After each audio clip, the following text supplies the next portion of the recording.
Present infinite tense. आज हम देखेंगे प्रेजेंट इन्फिनिट टेंस के हिंदी वाक्यों का पहचान।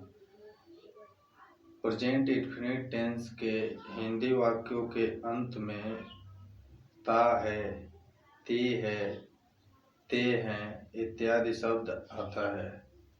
जैसे कि वह पढ़ता है, वह लिखता है, हम खाते हैं, वे दौड़ते हैं, बच्चे बात करते हैं, अध्यापक पढ़ाते हैं, शुभम खेलता है, दिनेश पढ़ता है।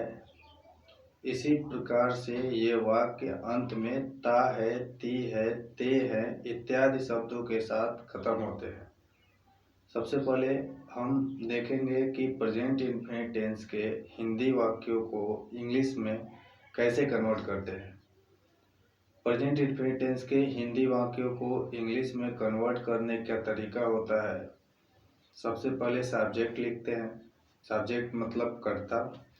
उसके बाद वर्ब लिखते हैं, वर्ब मतलब क्रिया। उसके बाद ऑब्जेक्ट लिख देते हैं। यही प्रेजेंट इन्फिनिट टेंस के हिंदी वाक्यों को इंग्लिश में बदलने का साधारण नियम है।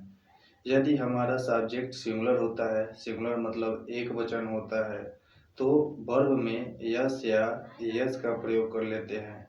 और यदि सब्जेक्ट प्लुरल होता है तो वर्ब में यस या यस का प्रयोग नहीं करते हैं। जैसे वह पढ़ता है। यदि हमको प्रेजेंट इन्फिनिट टेंस के इस वाक्य को इंग्लिश में कन्वर्ट करना है तो लिखेंगे ही, चूँकि हमारा ही यहाँ पे सिंगुलर है। उसके बाद लिखेंगे वर्ब। वर्ब यहाँ क्रिया क्या है? क्रिया है पढ़ना, और पढ़ना का इंग्लिश होता है रीड, तो हो जाएगा ही रीड्स। रीड में यस ऐड कर देंगे क्योंकि ही जो हमारा सब्जेक्ट है ये सिंगुलर है। दूसरा एग्जाम्पल है वह पढ़ता है, ये तो कंप्लीट हो गया। वे पढ़ते हैं, तो यहाँ पे वे हमारा प्लुरल सब्जेक्ट हो गया, इसका इंग्लिश दे होता है। और जब प्लुरल सब्जेक्ट होता है तो वर्ब में यस या यस का प्रयोग नहीं करते हैं, तो लिखेंगे दे रीड, यस या यस का प्रयोग नहीं करेंगे। थर्ड एग्जाम्पल है वे सब दौड़ते हैं, तो इसका हो जाएगा दे रन। फोर्थ एग्जाम्पल है मैं पढ़ता हूँ, आई रीड। नेक्स्ट एग्जाम्पल है वे सब गाना गाते हैं, दे सिंग। मैं खाना बनाता हूँ, आई कुक फूड। आई को प्रेजेंट में प्लुरल माना जाता है, इसलिए इसके साथ वर्ब में यस या यस का प्रयोग नहीं किया जाता है।